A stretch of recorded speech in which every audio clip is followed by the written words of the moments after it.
Muy buenos días, el abogado Juan Carlos Quintana Wilches, constitucionalista. ¿Cómo está, mi querido abogado? Buenos días. Muy buenos días, licenciado. Un saludo para usted, gracias por la oportunidad y para toda su audiencia. ¿Cómo le va, mi querido abogado? ¿Cómo ve el problema constitucional en estos momentos de la Corte Constitucional versus el gobierno?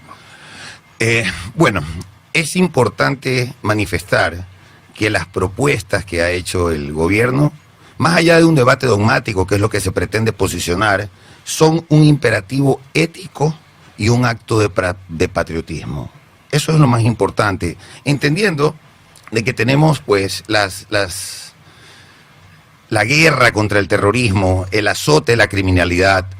Esta parte es súper neurálgica, y me refiero a patriotismo por este sentido, porque no está demasiado lejos, licenciado. Solo basta levantar la cabeza y ver los referentes que están al lado. Colombia, su corte constitucional, ante un país que por más de 40 años estuvo sometido al terror, la corte constitucional sí colaboró con el gobierno para la expansión de en este caso de las leyes de inteligencia para poder combatir el terrorismo, con la figura muy sencilla que se llama la legalidad condicionada. Y no era legalidad constitucional. Legalidad condicionada. Condicionada ya. Condicionada. ¿Por qué? Porque es una realidad. Entonces tú no puedes pretender apagar un incendio con un vaso de agua. Así es. Entonces, ¿qué resulta? Que los jueces hoy en día de esta Corte Constitucional, que los califico yo realmente antipatriotas, están encumbrados en el dogmatismo y más no en las realidades que el Ecuador necesita, las herramientas para combatir en este caso al terrorismo. Pero más allá de eso, no tienen control. No tienen un control político, porque esa es la razón por la cual han venido actuando como han venido actuando todos estos años. No tienen esa posibilidad de censura, que lo tienen casi todos los países de América. Así lo tienen. Lo tienen todos los países de América, empezando Chile, Perú, México, Estados Unidos, Brasil, Argentina. Entonces, esas facultades de control político no son anticonstitucionales, todo lo contrario, es un control extra que un juez de ese nivel tenga la posibilidad de ser censurado, lo invita a corregir, pues. Totalmente de acuerdo. Lo invita a pensarse de que si va a actuar de una manera ideológica y no atendiendo al mandato que por el cual fue electo. Entonces, obviamente, es una herramienta que va a mejorar nuestra democracia. Es un control adicional, se optimiza la democracia. Ahora, hablando de todas estas cuestiones constitucionales, inconstitucionales, de ley, etcétera, etcétera, etcétera, y saliéndonos un poquito de Ecuador, 24 para las 8, 24 para las 8, con el abogado Juan Carlos Quintana Wilches, constitucionalista. En el Perú, acaban de aprobar el Senado del Perú acaba de aprobar esta semana una ley que apoya a los policías, a los vigilantes, a los policías militares y también al pueblo sencillo, civil, a abatir a cualquier delincuente cuando estén desprotegidos. ¿Cómo ve usted? Es que eso es un principio constitucional también, que hasta en Estados Unidos funciona. O sea, no es algo que realmente se ve. Lo que pasa es que se tiene que entender que el derecho constitucional se informa de principios. El principio de proporcionalidad es el que determina cuándo una ley se debe de aplicar y en qué casos concretos. No es una norma en general que cualquiera pueda andar con 2 pistolas en la mano. Así es. Entonces es importante esa aplicación, esa modulación. Es más, tanto es así que en las constituciones que se basan en principios, casi todas, y la dogmática constitucional establece que los principios son mandamientos de optimización. Es decir, que tienen que irse mejorando a las realidades de cada sociedad. Así es. En este caso, ¿usted no ve que existe inconstitucionalidad en la pregunta que el presidente de la República envió primero a la Asamblea y de ahí a la Corte Constitucional, y esta la está negando? No, no lo veo. Para nada, porque tenemos un enemigo que pues evidentemente no tiene límites, no tiene leyes, no tiene controles, no supera necesitamos las herramientas para poder actuar. ¿Por qué no lo veo? ¿Por qué yo le digo, licenciado, que no es inconstitucional? Solo con el ejemplo de Colombia. Colombia, la Corte Constitucional, que por mucho es una mejor institución, con mejor prestigio, vamos a decirlo así, político, que la del Ecuador, ya estableció los estándares que se tiene que colaborar con la realidad, pero con la legalidad condicionada. Entonces, si la Corte, en este caso, es una Corte no aburguesada, es una Corte patriota, tiene que colaborar con sus conocimientos dogmáticos, con sus conocimientos que han de las experiencias, tienen que colaborar para establecer los mejores estándares de defensa del país. Desde ese punto de vista, prácticamente no sería conveniente una consulta popular. Entonces habría que irse por una asamblea constituyente. Para usted, legalmente, ¿cuál ve mejor? Yo la verdad es que la constituyente la tengo descartada. Es demasiado tiempo, demasiados riesgos. Mientras el Ecuador se desangra, no tiene tiempo para una constituyente. Esa es la realidad. Los otros dos caminos constitucionalmente válidos, que son la reforma parcial, así como el referéndum, son los que en el tiempo la solución más patriota, insisto, más rápida y que tiene que ser solucionada en este caso por la Corte Constitucional. O sea, que prácticamente 20 minutos ya, 20 minutos y las 8 de la mañana, lo que quiere decir que se habla del 14 de diciembre para una consulta popular, parece que es el 14, sí. Y se habla también de una constituyente. ¿Cuándo sería la constituyente y cuándo ya hay una fecha para la consulta? Pasarían meses, si no es un año, año y medio. Depende todo de los tiempos que manejen las instituciones, pero el tema es el sentido de urgencia, licenciado. Claro, urgente. El sentido de urgencia es el que nos dirige. Mientras estamos discutiendo en la Asamblea o en la Corte Constitucional, la gente está muriendo. La posición de la Corte en sí, ¿usted cómo la ve en contra de estas posibles leyes, reformas realmente a través del pueblo? Un solo calificativo: antipatriota. Así la veo. Porque tiene las herramientas, tiene el conocimiento para poder llegar a decisiones que puedan ayudar a combatir con este problema que tiene el Ecuador, que no solo es el terrorismo, estamos hablando de la normalización de la corrupción en todos los espacios.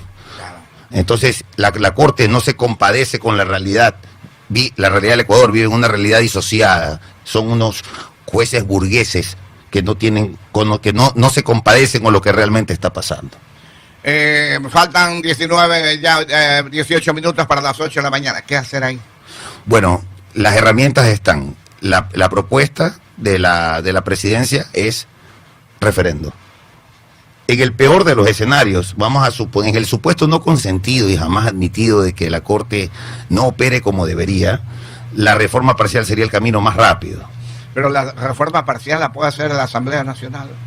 Sí, se puede. A ver, el trámite tiene que pasar por la Asamblea. Ya. De ahí a la Corte. Sí, no. Pero no llegan con los tiempos de diciembre, definitivamente. Mucho antes. Sí, después. Va a depender de los tiempos de la agilidad que se tenga en la Asamblea. Ya, porque la cuestión es que con la consulta popular se puede lograr muchas cosas, pero ayer.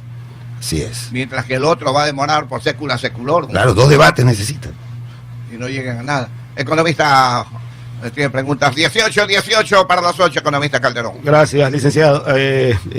¿Nos puede explicar, mi querido abogado Quintana, cómo opera la legalidad condicionada? ¿Cómo es esa figura? Ok, la legalidad opera bajo el principio de excepcionalidad. Es decir, en este caso, las leyes, por ejemplo, que ha propuesto el señor presidente para combatir a los grupos terroristas es la intervención de los medios de comunicación, es decir, de los teléfonos, de las comunicaciones celulares, sin necesidad de un juez. Pero evidentemente, en una ponderación, ¿a quién va dirigido? No va dirigido a todos los ecuatorianos. Eso va dirigido a grupos que son identificados por la inteligencia. O sea, la inteligencia es la que marca la línea de actuación de este tipo de procedimientos. Entonces, en Colombia, ¿qué se hizo? Que se tenía que hacer una identificación previa, se tenía que hacer una determinación y después un control legal de las actuaciones. Pero la no intervención, como usted está apuntando, de los jueces para proceder con una investigación de esa naturaleza, ¿no generaría una suerte de libre albedrío en la determinación de las autoridades?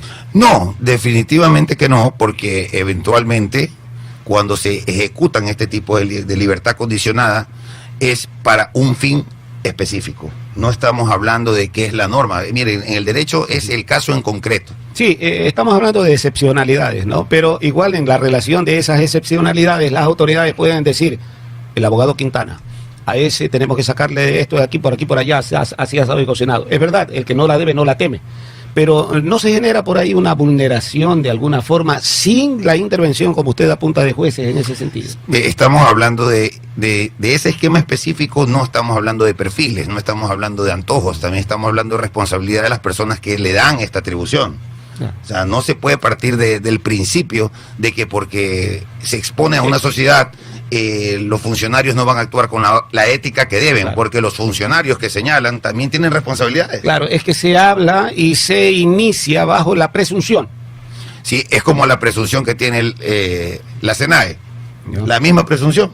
Puede presumir de que tú estás eludiendo impuestos y te sanciona primero, te inicia el proceso y después te dice que no. Esa anticipación es legítima, ya funciona. En el SRI funciona, en la SENAE, ¿por qué no va a funcionar en algo tan importante como es la seguridad nacional? Pero en el SRI y en la SENAE están avalados por documentos, en la SENAE están avalados por de pronto una mercadería incautada y ahí se genera después los procesos. Es que acá es la inteligencia. ¿Ya? Los documentos de inteligencia son los que marcan marcan por dónde se tiene que iniciar. Y ese es el temor que tienen algunos sectores en el sentido de que esa inteligencia pudiera ser mal utilizada. Mire, ese temor es injustificado porque ¿ya? Tenemos que pasar de un estado reactivo a la delincuencia a un estado preventivo. Y la única forma de prevenir este tipo de azotes es de esta manera. Ya es que no es algo inventado. Colombia y Estados Unidos lo hicieron. Si no lo hubiesen atacado claro, es que mire, por ejemplo, bajo esas presunciones, Estados Unidos atacó Irak bajo el supuesto de tener armas químicas y nunca encontraron armas químicas. O sea, yo planteo lo grande también para con lo pequeño. Ahora vamos al ámbito de lo dispuesto por la Corte Constitucional en nuestro medio, en nuestro país. La Corte ha suspendido los efectos de esos artículos, que son aproximadamente 16 de las leyes en cuestionamiento. Los ha suspendido, pero no quiere decir que sean definitivos, porque vienen las audiencias y viene después la determinación de la misma Corte Constitucional. La opción y la posibilidad de que esto pueda ser revertido ya con los argumentos en las audiencias está ahí. Sí, está, porque existe, como le acabo de referir, ya existen doctrinas, existen jurisprudencias de otras altas cortes, no necesariamente de Europa, estamos hablando de Colombia, que aquí al lado, estamos hablando de, obviamente, Estados Unidos. Entonces, bajo esos principios, la Corte Constitucional está obligada a acatarlos, porque la realidad que tenemos ahorita no es la realidad el del 2008. Ya, desde el mismo hecho de que está declarado un conflicto armado interno, ya el parámetro es completamente distinto, completamente diferente, sin duda. Un momentito, la hora, economista. 7 de la mañana, 47 minutos, 7 de la mañana, 47 minutos, 13 y las 8. Espacio publicitario. Twin. Construir es más que levantar paredes, es creer en el futuro. Banco del Pacífico presenta su crédito construcción para constructores residenciales, no residenciales y proveedores de toda la cadena del sector. Banco del Pacífico. Con tasas desde 7.75, financia su operación, amplía tu capacidad productiva y aprovecha las nuevas oportunidades de la industria. Banco del Pacífico. Haz lo posible con el Banco del Pacífico. Banco. Este es un banco, cada día crece más. 13, 12, las 8. Continúa el economista Calderón. Y seguimos en la misma línea. La declaratoria de un conflicto armado interno en la práctica que conlleva el mismo presumo. La misma declaratoria significa pérdida de garantías y derechos en algunos casos. Así es como el estado de excepción. Es lo mismo. Claro. O sea, en casos excepcionales se tienen que tomar medidas, en este caso excepcionales, pero que no conllevan necesariamente a violación de derechos, porque hay controles. Entonces, bajo realidades apremiantes, se tiene que aplicar los principios de optimización constitucionales, que son los que permiten realmente que el derecho evolucione, que los derechos constitucionales comiencen a desarrollarse. Ejemplo, la Corte ha utilizado estos principios para el matrimonio igualitario. Así es. Y en la práctica, ¿qué es mejor? ¿Lo que se piensa hacer con la inteligencia o lo que no se está haciendo nada con la inteligencia ahorita? Por supuesto, la respuesta es clara. Lo importante es la inteligencia. Le ha servido mucho a otros países y obviamente es una iniciativa por mucho necesaria. Así es necesaria, porque lo que decimos siempre, estamos viviendo un sistema excepcional totalmente, claro, así es. donde aquí la ciudadanía bien está desarmada y van 12 en un camión con fusiles metralla y le caen a bala tranquilamente y uno no puede hacer nada. En la experiencia, pues no solo está de tener a un policía en cada cuadra, sino que la inteligencia previene, se infiltra, da la información necesaria para que las fuerzas de seguridad puedan ser eficientes. La inquietud que teníamos hace un momento a propósito de el caballero sospechoso de andar en actos ilícitos en Quevedo, en la mansión de los... ¿Usted es de Quevedo, de la familia? Por supuesto que soy de Quevedo. Ya lo conozco, por eso mismo, ya conozco a socio. El ámbito de la competencia y el aspecto geográfico, si el delito se comete en una ciudad, ¿por qué puede abocar el conocimiento del juez de otro cantón, de otra localidad? Está previsto en el Código Orgánico de la ¿Y por qué esa circunstancia? ¿Por qué? Porque evidentemente, pues, primero no nulita nada. No. No genera ninguna nulidad. Segundo, es un principio en cuanto a la eficiencia del sistema de justicia, porque cuando se formulan cargos, el juez no está juzgando nada, está iniciando un procedimiento necesario. Imagínese usted que el juez que le tocaba de turno en la unidad judicial en Quevedo, ya, se enfermó y no hay juez, y se van a pasar las 24 horas o las 48 horas en este caso, pues para poder ser procesado, de la flagrancia. Entonces, ¿qué sucede? Que la ley ya prevé, pues, que estas competencias sean concurrentes, en este caso, que se pase al juez que está inmediatamente disponible, aboca conocimiento sin causar nulidad, y cuando esté el juez disponible o competente, le traslada todo el expediente. Es que esas son las coincidencias pascuales, ¿no? Usted conoce la zona. Nos saltamos de Quevedo, nos saltamos inclusive el cantón Valencia, y terminamos en el cantón La Maná, distante a 45 kilómetros de Quevedo, en otra provincia. Claro, bueno, ahí y ya resulta que ese juez, con una rapidez tremenda, establece medidas cautelares, ¿no? Sí. Al sindicado, vamos a decirlo de esta manera, o al acusado, o al sospechoso. Bueno, existiendo la norma, el cómo se la utilice, utilizando esas suspicacias, deben ser sujetas a investigación definitivamente. Pero es que es lógico, ¿no? Uno dice, bueno, se está investigando. Sí, claro, pues se saltan, ya, no hay en Quevedo hay cualquier cantidad de jueces 24/7. Se saltan Valencia, que es otro cantón que está a 15 kilómetros de Quevedo, y terminan en La Maná, que está a 45 y en otra provincia. Y con la diligencia del caso, ese señor juez ordena la libertad. Si me permite, igual de importante que la decisión que se tomó para ser analizada, debería analizarse, pues, la objeción del fiscal. Claro. El fiscal tuvo que haber presentado oposición. Pero lógico. ¿Cuáles fueron sus argumentos? Es la doble revisión de los dos. Exactamente, porque ese es el otro caso, mi querido abogado. Los jueces están, esto más o menos como el parte de tránsito, ¿no? ¿Quién establece el parte de tránsito? El señor vigilante. El señor vigilante remite el parte al señor juez de tránsito, y el señor juez de tránsito, en base a lo que le ha escrito el señor vigilante, determina. Y acá es lo mismo. ¿Quiénes establecen los partes? Los señores fiscales. El señor juez viene y dice, déjalo nomás, que no hay nada aquí. No, el parte lo hace la policía. Ya, pero es una responsabilidad de todos ellos. Es un engranaje. Sí. O sea, no solo recae en un juez, recae en el fiscal. Por eso quería hacer esta precisión. Al menos, como mínimo, el fiscal tuvo que haber dejado sentado en la audiencia que se oponía a este tipo de competencia. Sin embargo, no lo hizo. Entonces no estamos hablando no estamos hablando solo del juez, estamos hablando del juez y el fiscal. Es la cadena. Exactamente en este caso. Faltan 7 minutos y las 8 de la mañana, con el abogado Juan Carlos Quintana Wilces, es constitucionalista. En este caso, de que acaba de ocurrir entre Quevedo y La Maná, ¿qué tiene que ver la Corte Constitucional antes versus lo que pide el presidente Noboa para que se consulte al pueblo? Bueno, dio paso evidentemente la Corte con esta flexibilización de las medidas cautelares que se establece que son de último ratio, que no se puede dictar para estos casos excepcionales. Entonces, esto permite el abuso del derecho, ha permitido el abuso del derecho. Se invoca, más allá de que no necesariamente un juez se ve obligado a liberar. Quiero dejar esto muy claro, licenciado. Los jueces no están obligados a liberar a los delincuentes solo por invocar de que la presunción de inocencia es la que manda. No es así. Entonces también hay una cuota de que se desnaturaliza completamente la ley, se malutiliza y se abusa del derecho tanto de los jueces, abogados en libre ejercicio, abogados públicos y fiscales. O sea que usted cree que en este caso 6 minutos, cogiéndolo con las manos en la masa, este señor en tremenda mansión, y dejándole en discrecionalidad del juez, realmente está bien. No está bien. Aparte que yo he visto casos y muchos que por robo de gallina te dejan preso, licenciado. Perdóneme. Exacto. Perdóneme.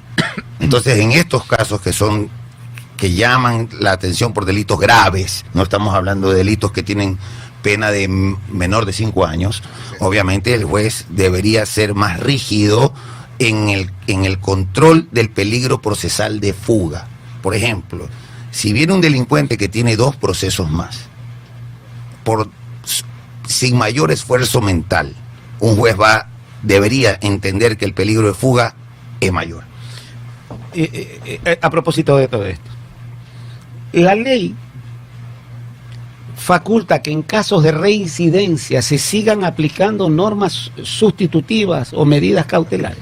Mire, en estos casos en el caso con la ley no puede hacer determinaciones porque las condiciones de cada persona son distintas. Sí, pero de manera específica. Reincidente, ya, vamos a ver, es que tenemos que analizar reincidencia en detenciones, reincidencia con sentencia ejecutoriada, reincidencia en que tiene algunos procesos activos. Entonces, la reincidencia como estándar, tal vez no, pero sí la peligrosidad y el riesgo de fuga es mayor. ¿Por qué? Porque si ya has sido detenido 5 veces y estás libre, es natural que un juez entienda que ese sujeto está en conflicto con la ley de manera recurrente. Claro. Entonces no necesitas tampoco, insisto, no necesitas tanta aplicación constitucional, porque hasta por robo de gallinas, por robo de celulares te meten preso. Pero lógico, es lo que uno se plantea. Ya hay reincidencia 3, 4, 5 veces, como usted dice, mi querido abogado, y ha sido liberado sin llegar a sentencia en firme,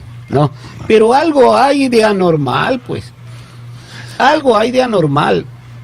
A ver, usted sí ha escuchado a los futbolistas que dicen que terminan su carrera porque saben solamente patear pelota. El delincuente, ¿qué sabe hacer?